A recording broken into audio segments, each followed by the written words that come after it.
So, based on the way things look like right now, there's an undeniable truth to be said about the Cowboys offense as we enter the thick of the 2024 NFL offseason. And tonight, we'll look at the updated roster and we will react to every single position on offense. Ladies and gentlemen, here we go.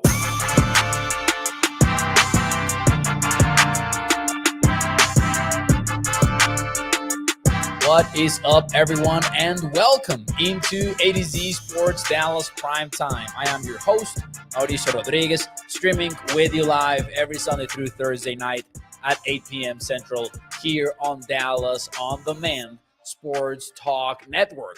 With a lot more content coming your way, make sure that you check out the website, atozsports.com/Dallas. And as always, do me a favor and hit the like button for me if you enjoy the show. Welcome, everyone, on a Monday night. I hope that your week is off to a tremendous start. I hope that you guys are having a great Monday.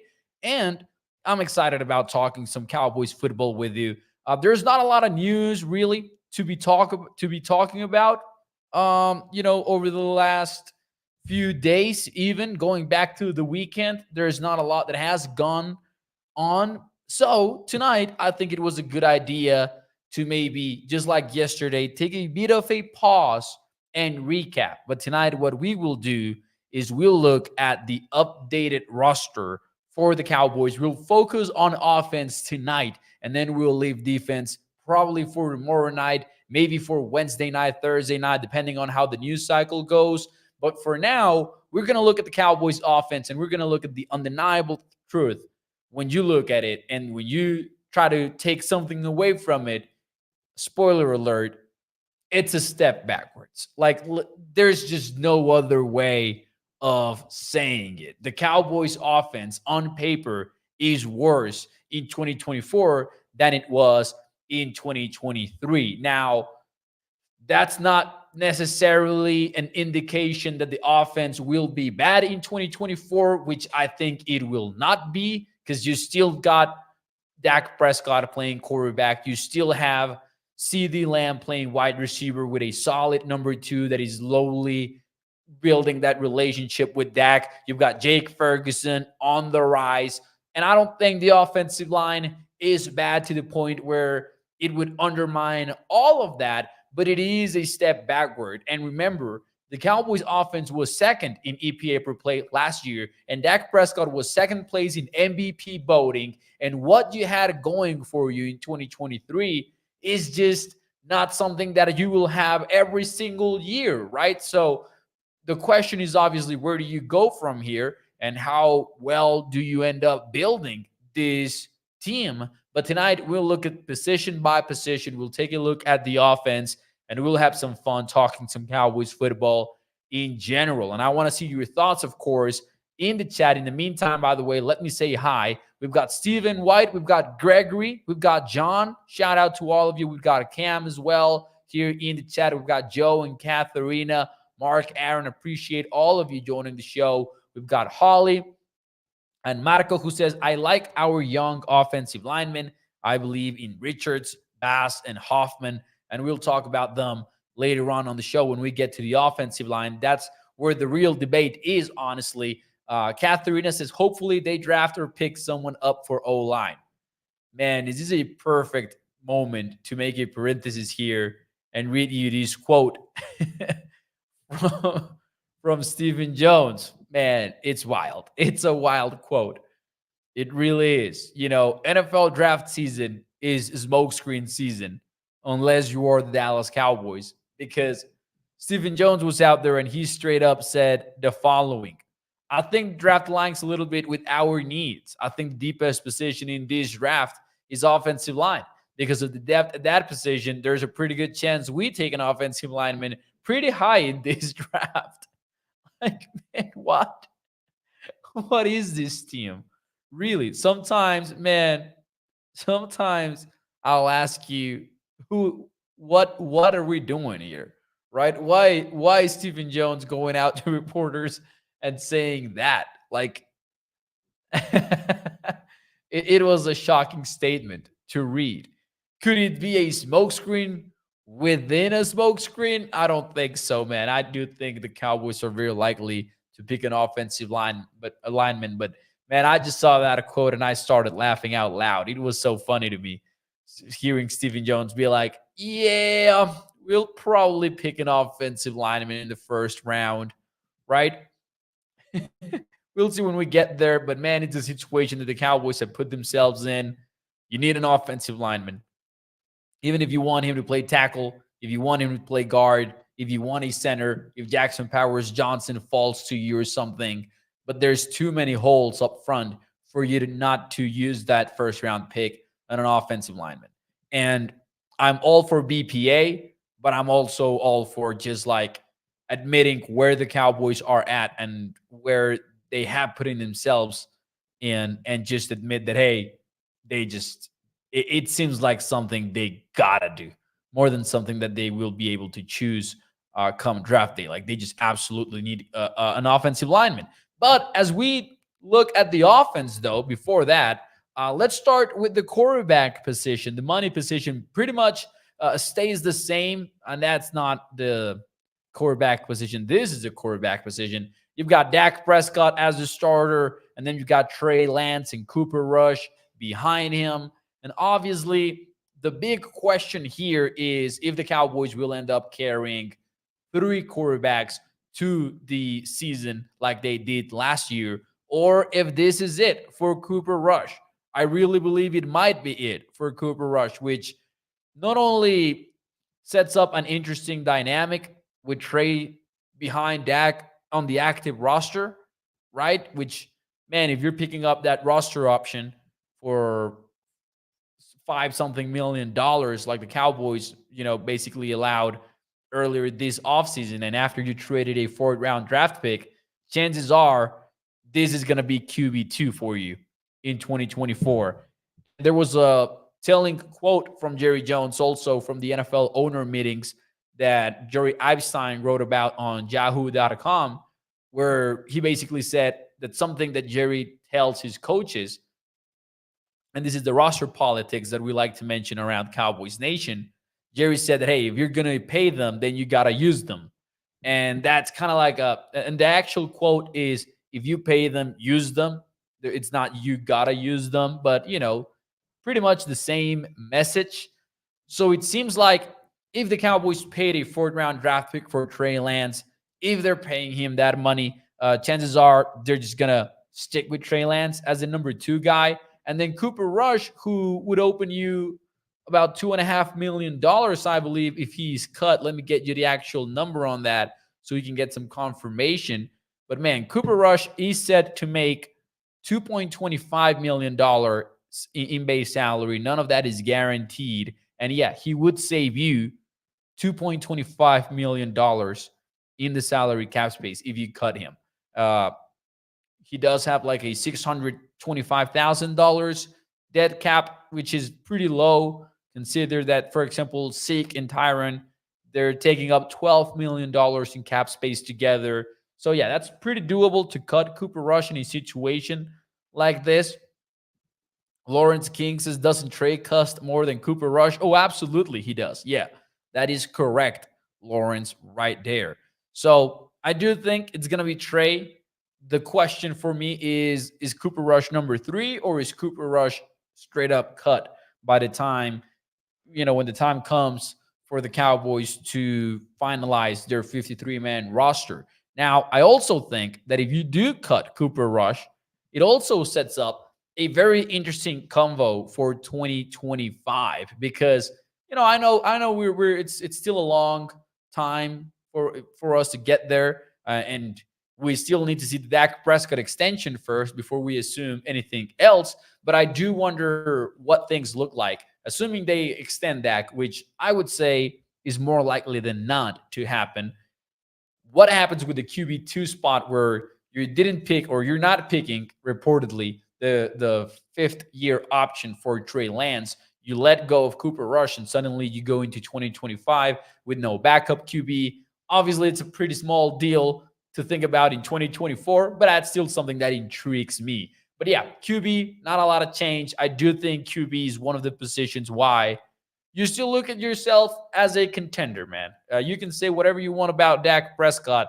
The reality is he's a top 10 quarterback in the league. And even though we all want to see some postseason success from him, he's one of the biggest reasons why the Cowboys can be considered a contender in 2024, because he's going to keep winning those games and he's going to keep elevating the offense to a competitive level at the very least. So, the QB position, not a lot to talk about because there's not a lot of change in the first place.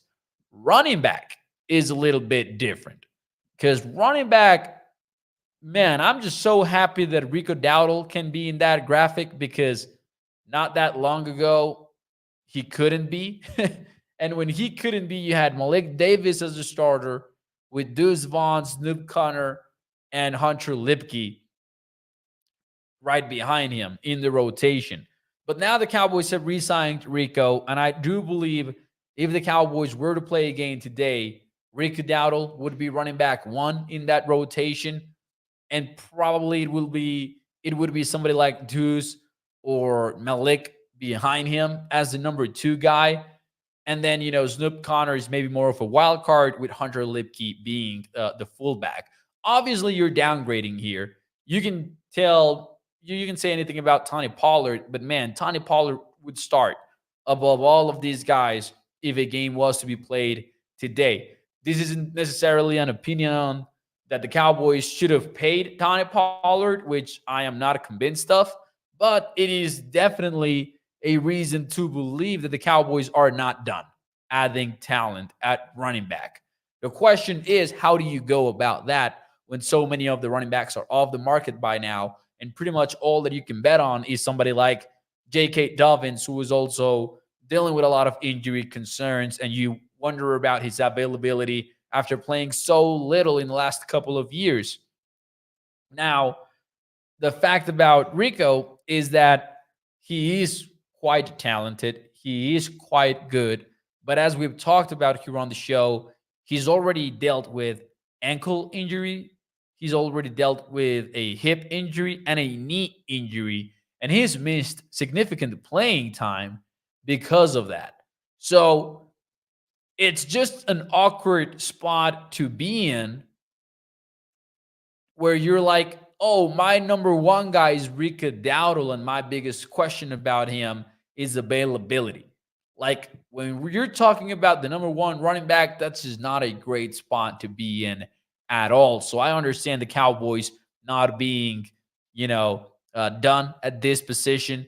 The problem is that similarly to the offensive line woes, like the one way to address it, like seriously address it and secure somebody that could legitimately start for your team next year or this year actually, is by picking somebody in day 2 of the NFL draft.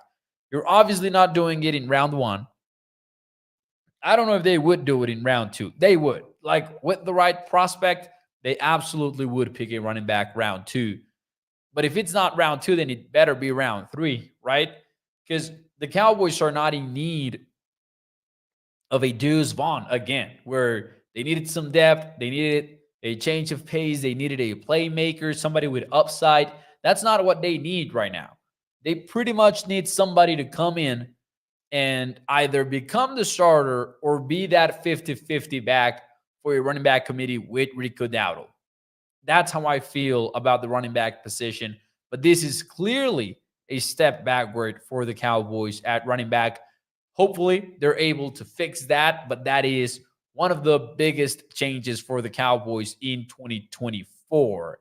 Now, again, regardless of how we feel about what it would have cost you to keep Tony Pollard and things like that, just players-wise, I do think it's a step backwards. And there's nothing wrong with admitting something like that. Mark Aaron says, we will draft the Texas running back. The team did his ACL repair, and that's Jonathan Brooks, a 30 visit, somebody that Jane Slater has reported as somebody that the Cowboys are really, really interested in. So Jonathan Brooks is one of those guys that we're already hearing a lot about how much the Cowboys seem to like him. So Mark might be on something there. Brooks could absolutely be a Cowboys running back next year. And as he already says in his comments, man, like, There's some injury concerns about Jonathan Brooks, so definitely would be kind of a polarizing pick for the Cowboys. Now, Tony Simmons here is absolutely right because he says you need a run scheme, not just running plays. And that is such a smart and insightful comment, in my opinion, because the Cowboys, they just didn't do much running wise. Like, sure, they ran a lot of zone, but I don't feel like the Cowboys had legitimate answers in the running game. And hopefully that is fixed in 2024 because the way that things are going, the improvement is going to have to be schematic more than it's going to be about the players. Because again, you left Tyler Smith, you let Tyler Smith walk in free agency, Tyron Smith, excuse me, and Tyler Viadish. So you're losing out on two starters in the market, and that's going to be a difficult reset, and we'll get to that. But yeah, Tony's absolutely on point with that. Now, next position, though, let's talk about wide receiver. This is one that I think it pretty much is left unchanged. Your top three is looking quite good. You're looking at CD Lamb. You're looking at Brandon Cooks, your number one and number two. And it looks like Jalen Tolbert has graduated from contender for wide receiver three to official wide receiver three. And the reason why I say that is obviously Michael Gallup is out of the picture. And you look at some of the developmental players that the Cowboys have on the roster. You know, you look at Jalen Brooks, who did a nice job when he was given a chance by the Cowboys. You look at David Durden. You look at Jalen Moreno, Cropper, and all of those guys are talented. And we know that every year, one of these emerges as that UDFA dark horse that fans love to root for. But ultimately, Tolbert is the only one in that race to be number three, in my opinion. Kevontae Turpin, sure, he has a role, and he's gonna be better as a wide receiver than we thought he could be 2 years ago or 1 year ago. But Kevontae Turpin is not number three material. You know, Jalen Tolbert is. And we saw Kevontae Turpin's usage by the Cowboys last year, where either he was running a specific type of route or he was playing in a specific area of the field. And with that, I mean near the red zone or near the goal line, where he was pretty much tasked with traditional routes as well. But you could see that snap count increment when it was specific situations for Turpin, not really an all around three down, number three wide receiver, which the Cowboys hope Jalen Tolbert is able to turn into now that it's pretty much he versus he going into the 2024 offseason. So hopefully Tolbert continues his development. And recently we talked about Sam Williams on the show and how he needed that breakout season to come in his third year in the NFL. The same probably goes for Jalen Tolbert. And isn't it funny? A lot of times we talk about those second year jumps.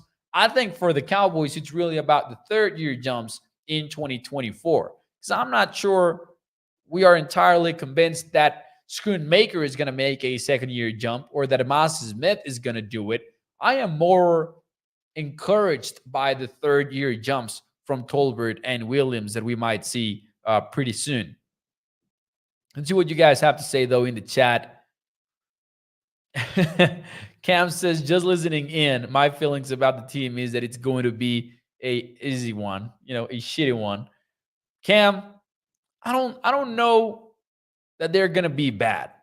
I just find it difficult to be like, oh, it's a whole different ball game. Like I cannot say that when maybe last year I was excited about the arrivals of Brandon Cooks. I was excited about the arrival of Stephon Gilmore at that kind of improvement, which we just have not seen at all this year, which is just frustrating. John says Terrence Steele will be fine. He wasn't fully recovered last year. He played better as the season went on. And he did play better. He did play better, but it's a question mark. I'll say that.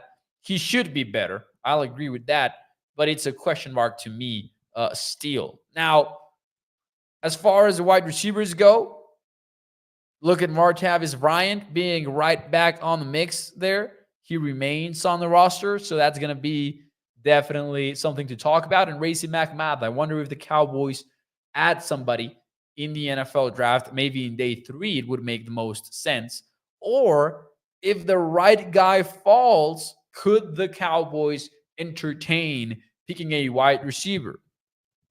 There's been some buzz about Adonai Mitchell going to the Cowboys, the Texas Longhorns wide receiver. Could not rule that out, even if I tried. I'm guessing that the Cowboys will go offensive line, but what if they really like Adonai Mitchell, who seems to be somebody whose athleticism and tools do not really do justice, or not? Actually, the other way around. His production in college does not do justice to the kind of tools that he has, the kind of trades that he has. So, could the Cowboys go off script? I'm not sure I would bet on that. But if I did, I would bet on wide receiver being the position that makes them go down that route.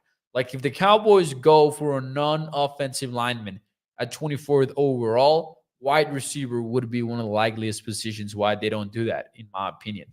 Just because there's so many worthy first round type guys, especially late in the round.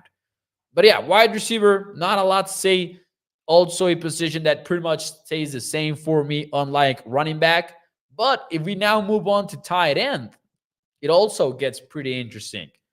Because obviously your starter remains the same one, Jake Ferguson, but only this time it is fully defined, right? Luke Schoonmaker in no way is going to beat out Jake Ferguson for the starting role because it's Jake and it's Jake alone. And obviously he's somebody that you just want to get better. You just want to see get better and better. Similarly to Jalen Tolbert, to Sam Williams, this is somebody else that we want to see that big third year jump from him. And he's somebody that has quickly turned into a Cowboys favorite. But the depth of this position is really what gets me excited. And it's one of the biggest training camp battles that I think we got to pay attention to when the time comes. Because you've got a former second round pick in Schoonmaker who is out to prove everyone wrong. Everyone who has given up on Luke Schoonmaker after an underwhelming rookie year is still going to see somebody that was an impressive athlete out of college and that might still be able to develop into a tight end 2 or something like that. But what makes it fun is that he's got a lot of competition. He's got a Peyton Hendershot who has played for the Cowboys and who has a shot at winning a role. But John Stephens Jr. returns to the picture as well. And he was somebody that was pretty much guaranteed by the Joneses to make the 53-man roster before a season-ending injury. Like they straight up told us, Stephens Jr. is likely gonna make the cut. And maybe they didn't say it, explicitly, but the Cowboys absolutely dropped some hints about that being the route that they were going to take. John Stephens Jr. is clearly liked by the team. He was an athlete that showed up in the preseason, made some plays, had a strong training camp in Oxnard. Assuming that he returns healthy, this is somebody that, like, I'll just say it, he could legitimately be the number 2 tight end for the Cowboys in 2024. And that is both a testament to how good he was in August and July, but also a testament to how open the position is because of how many question marks Schoonmaker left us with after his first year in the NFL. Now, could roster politics get involved? Sure, they could. But man, John Stephens Jr. was really that good last preseason. Like he was legitimately somebody that could end up earning a big role for the Cowboys. Now, I do have trying to find it a quote from Jake Ferguson from back then. that really tells you all that you need to know about him. Because Jake Ferguson had said that, hey, John Stevens is a baller. He's making plays in practice, making plays in camp, and he made plays tonight. He's not even touching the surface right now. He's a great player, and I'm excited to see what he kind of molds into and what he does for this team. He said he's got a high ceiling, and I don't think we've even seen any sort of that yet. He's one of those guys that can definitely help us down the road. So clearly, well respected within the team, clearly respected within the tight end room.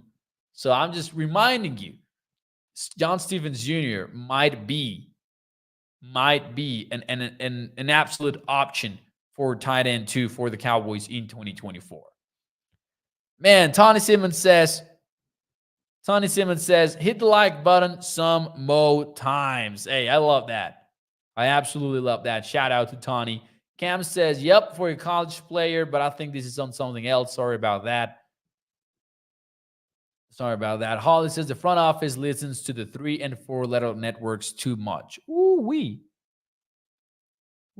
Holly not only called Stephen Jones a fan, he called him a casual, which I don't think is necessarily wrong at this point. We're getting to that point right now where, man, I published, by the way, on the website, in case you're interested in reading it, pretty much a almost 1,000 word letter to Jerry Jones.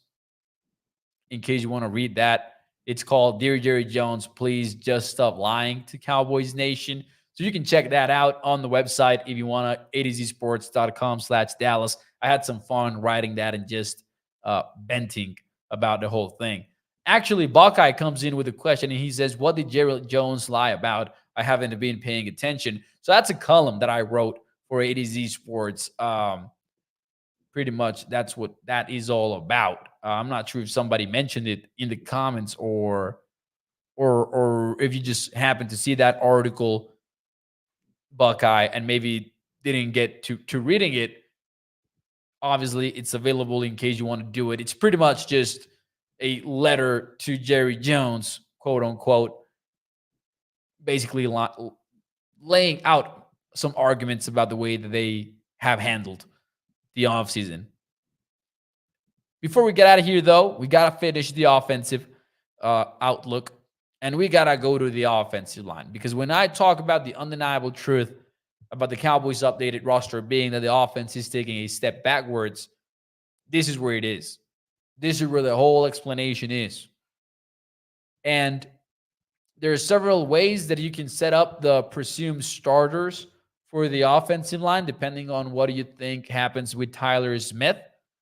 But in this scenario, I left Tyler Smith at left guard just for us to go through the least, changes possible. But if Tyler Smith starts at left guard today, then Asim Richards would probably be your left tackle. Brock Hoffman would be your center. And of course, you've got Martin and Steele on the right side of things. But even if you want to do it in a different way and you want to put Tyler at left tackle and TJ Voss at guard and Hoffman at center, man, that's the offensive line. Not exactly it, because there were some changes, but that's kind of like that game versus the Arizona Cardinals, where you had so many players on the starting lineup that you didn't want to have. That's kind of change that we're talking about. Now, sure, Hoffman might have improved. TJ Voss might have improved. TJ was a very exciting UDFA signing for the Cowboys, so there's obviously some love there. But all in all, it's just not in the same level that last year's offensive line was for the Cowboys. Because you know where I'm at. You know that I thought that Tyler Viadish could be replaced with a better option, especially if the Cowboys went out there and they got Jackson Powers Johnson or something like that. But I'll admit that at least Tyler Viadish was a solid starter at center. Solid meaning average or better. I'm not going to say he was a Pro Bowler type center. I'm not going to say he had the all-pro qualities in him. But he was somebody that could play. starter wise, and he had the tape to back it up. And now we just don't really know who's even going to start at center. And more importantly than that, we just don't know what the ceiling is for whoever you put in there as of right now. So this offensive line is the reason for this title. This offensive line is the reason for our concerns, because we can talk about these guys getting better, and we can talk about these guys just being enough to replace Tyron, to replace Tyler Viadish, or to even get better. But the reality is, as of right now, that's pretty much nothing but wishful thinking, driving that sentiment, driving that feeling, because we have not seen them be better yet. Now, obviously, players do develop, so they might change. But my whole thing, my whole argument this whole time has been, you could have had it both ways. You could have kept developing them, but you could have kept Tyron Smith, and you could have rolled the dice at center and try to get better while getting some stability on the offensive line and being like, hey, I'm returning 4 or 5 guys to their same spots. I'm just switching out the center, which is obviously a crucial position, but at least it's one position you're trying to shake up. Whereas where the Cowboys are at right now, you could shake up 3 different positions. If you move Tyler Smith to left tackle, you're taking the downgrade there. Then you replace Tyler with another left guard. That's another downgrade. And unless you hit on somebody like Jackson Powers Johnson in the first round, you could also be downgrading at center. That's the position that really drives us to think that, hey, this is a little bit concerning. John says, remember what we thought about Trent Steele going into 2022? Oh, yeah, absolutely, right? Like, evidently, you've got some exceptions here and there, right? And that's what you hope for the Cowboys to develop linemen. But it's not like we just cannot come up with examples that also show you the other side of the coin, right? Gregory says, Mo, I am really concerned about the draft selection at offensive line. I just don't want another Band-Aid. It's got to count. And, yep, it's got to count. That's the story of this offseason. They've put a lot on this 24th overall pick, and they just cannot get it wrong. If they get that 24th overall pick wrong, it's not going to be pretty. Tony Simmons says, cannot be desperately drafting a tackle because Tyron left like we did with Schoon when Schultz left. Seriously. That's a good example too, right? We all think Schoonmaker was drafted because the Cowboys felt like they absolutely needed to get a tight end in the room, and that didn't pan out great for them. So we'll see how things go, though, for the Cowboys. We'll see how all of that happens and how it all goes down. But ladies and gentlemen, for tonight, that will be it for us here on Primetime. And we'll be back tomorrow. We'll talk more about the defense. We'll talk more about where the Cowboys are at. And if some news comes across, we'll also tackle that on tomorrow night's show. For now, though, do me a favor and hit the like button for me if you enjoyed the show. Hit the thumbs up. Helps us put this show in front of more and more people. And I'll see you tomorrow night, 8 p.m. Central. Thank you, and bye-bye.